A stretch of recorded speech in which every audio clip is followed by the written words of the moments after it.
भक्तों, ओम नमः शिवाय। श्री शिवाय नमस्तुभ्यम। जय श्री महाकाल। भक्तों, जैसे कि आप सबको पता है कि कल 11 मई विनायक चतुर्थी का दिन है। जी हाँ भक्तों, विनायक चतुर्थी का दिन आ गया। जितनी भी माताएं, जितनी भी बहनें व्रत रहती हैं कल के दिन, और जो व्रत नहीं भी रहती हैं, गुरुदेव जी कहते हैं कि अगर उनके बताए गए उपाय को वो इस तरीके से कर लेती हैं तो उनके घर में कभी भी धन संपदा की कमी नहीं होगी, धन की वृद्धि ही होगी। आपकी जो संतान है, जो आपका बच्चा है, वो हमेशा वैभव की तरह आगे बढ़ता ही रहेगा। उसके कैरियर में बहुत ज्यादा उसको ऊंचाइयां मिलेगी। आपके घर में सब खुश रहेंगे हमेशा, कोई भी लड़ाई नहीं होगी, कोई कभी कलेश नहीं होगा। कोई बहुत ज्यादा कलेश करता है तो वो कलेश खत्म होगा। और अगर आपका कोई कार्य भी अटका हुआ है, कैसा भी कार्य अटका हुआ है, आपको बस कल के दिन ये सारे उपाय करने हैं। आपका जीवन हमेशा खुशहाल रहेगा। जी हाँ भक्तों, ऐसा मैं क्यों कह रहा हूँ? जैसे कि आप सबको पता है कि गुरुदेव जी की जो कथा होती है, उसमें गुरुदेव जी को बहुत सारे लोग पत्र के द्वारा अपनी मनोकामना पूछते हैं और बोलते हैं कि हे गुरुदेव, आप कृपया करके जो मैंने आपको जितनी समस्याएं बताई थी, धन संपदा, संतान की वृद्धि, घर में जो सब खुश रहे, वो सारे सवाल गुरुदेव से पूछते हैं। तब गुरुदेव जी बताते हैं कि जो भी कोई व्यक्ति विनायक चतुर्थी के दिन ये सारे उपाय करता है, उसकी मनोकामना अवश्य पूर्ण होती है। उसके बाद उन्होंने गुरुदेव जी ने 2 से 3 उपाय बताए और उन उपायों को उन्हीं भक्तों ने किया।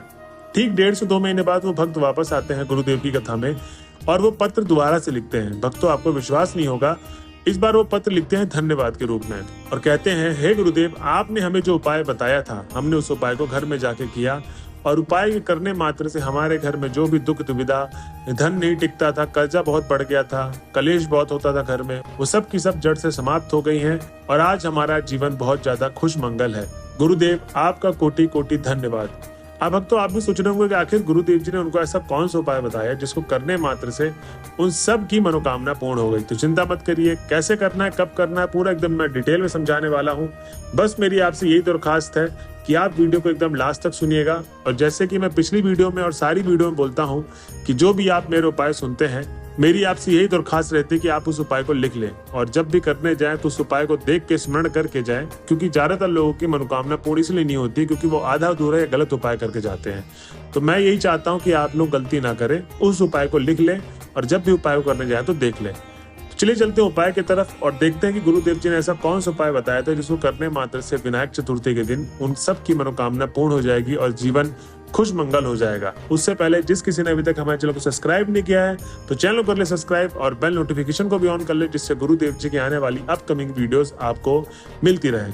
तो भक्तों, सबसे पहले तो गणेश जी का जो उपाय करना है इसमें, और कल के दिन ही करना है, इसमें आपको चाहिए क्या कि उपाय में सबसे पहले तो आप सामग्री लिख लें।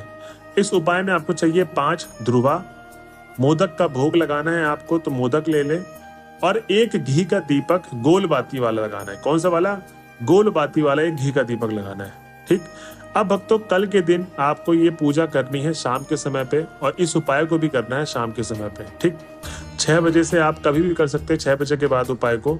तो सबसे पहले तो आपको करना क्या है कि जो 5 ध्रुवा लिया है आपने, वो 5 ध्रुवा गणेश जी को अर्पित कर दें। क्योंकि भक्तों, आप सबको पता ही है और मैं बता दूं कि गणेश जी को ध्रुवा सबसे ज्यादा पसंद है। दूब जिसे बोलते हैं हम लोग, वो सबसे ज्यादा पसंद है। ठीक।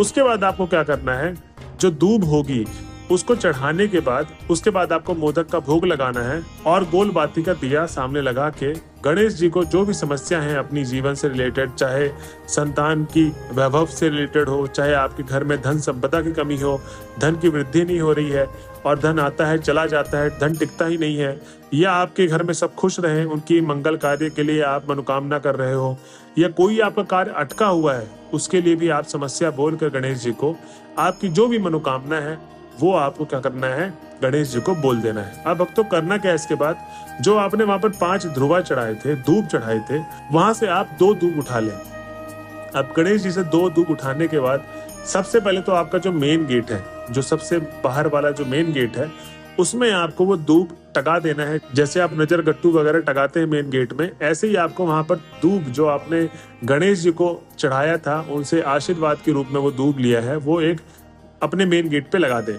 उसके बाद आपको जो दूसरा धूप है, जो मैंने बोला था 2 धूप उठाने हैं, तो दूसरा धूप को क्या करना है, आपको अपने अलमीरा में, जो अलमारी होती है आपकी, जहां पर आपकी तिजोरी है, जहां पैसे वगैरह रखते हैं, वहां पर एक ध्रुवा को रख दें। भक्तों, गुरुदेव जी कहते हैं कि जो भी कोई भक्त मेरे बताए गए उपाय को इस तरीके से करता है और कल के दिन विनायक चतुर्थी का दिन जो सबसे ज्यादा महत्वपूर्ण दिन माना गया है, उस दिन अगर आप ये उपाय करते हैं तो आपकी जो भी मनोकामना है, जो मैंने समस्या बताई है, वो सब की सब जड़ से समाप्त हो जाएंगी और आपकी मनोकामना अवश्य होगी और कोई भी कार्य आपका अटका हुआ है वो सब का सब ठीक हो जाएगा और आपके सारे कार्य बन जाएंगे। तो भक्तों, ये था पहला उपाय जो गुरुदेव जी बताते हैं। इसके बाद आपको करना क्या है, दूसरा उपाय जो मैं आपको बताऊंगा, जैसे कि बहुत सारे बच्चे आज नौकरी की तैयारी कर रहे हैं, उनकी नौकरी नहीं लग रही है, और कोई बिजनेस की तैयारी कर रहा है, उसको फंड चाहिए, पैसे नहीं है उसके पास, मतलब अलग अलग समस्याएं हैं आपके संतानों के जीवन में, उसको अपने कैरियर में बहुत कुछ करना है, जीवन में बहुत कुछ करना है, कोई नौकरी की तैयारी कर रहा है, नौकरी लगी नहीं रही है, तो इन सब के लिए गुरुदेव जी बताते हैं कल विनायक चतुर्थी के दिन आपको करना क्या है कि सबसे पहले तो आपको चाहिए 11 आम के पत्ते। अब जो 11 आम के पत्ते होंगे वो आपको एक के ऊपर एक रख लेना है, जैसे बंडल नहीं बना लेते हैं वैसे ही आपको 11 आम के पत्ते एक के ऊपर एक रख लेना है और कच्चे सूत से उसको बांध लेना है, ठीक है। अब भक्तों, ये उपाय करना कब है, तो ये उपाय आप सुबह ब्रह्म मुहूर्त से शाम के समय तक आप कभी भी कर सकते हैं, 8 बजे से पहले पहले उपाय करना है।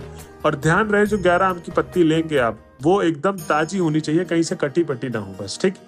तो बस आपको जब 11 आम की पत्ती लेके कच्चे सूत से उसको बांध लेंगे बंडल बना के, अब करना क्या है, जो आम की पत्ती का लकड़ी वाला साइड होता है, जैसे 2 पार्ट होते हैं, एक जहां पर आम की पत्ती खत्म हो रही होती है और जहां आम की पत्ती शुरू होती है, तो जहां पर शुरुआत वाला जो लकड़ी वाला भाग है, जहां टेरी से जुड़ी हुई होती है, उस 11 आम की पत्तियों को आपको शहद में डुबोना है, उस वाले जगह से, ठीक, लकड़ी वाले जगह से, और डुबो के आपको महादेव के सीधा मंदिर चले जाना है और 7 से 8 मिनट भोले बाबा की आराधना करते हुए आपको वो जो आम की पत्ती आप बंडल बना के लेके गए थे 11 आम की पत्तियों का शहद में भिगोई हुई, वो आपको अशोक सुंदरी वाले स्थान पे रखना है। उसके बाद आपको करना क्या है कि आपके जीवन में जो भी समस्या चल रही है, जॉब से या बिजनेस में पैसे नहीं मिल रहे हैं या कोई कारोबार कर रहे हो उसमें बहुत ज्यादा अड़चने आ रही हैं, मतलब आपके संतान जो भी कार्य करता है वो हमेशा सफल ही रहे, उसके लिए आपको वो महादेव से समस्या बोल देनी है जो आपको पता है, और नहीं पता है तो आपको सीधा का सीधा मनोकामना बोलनी है अपने संतान की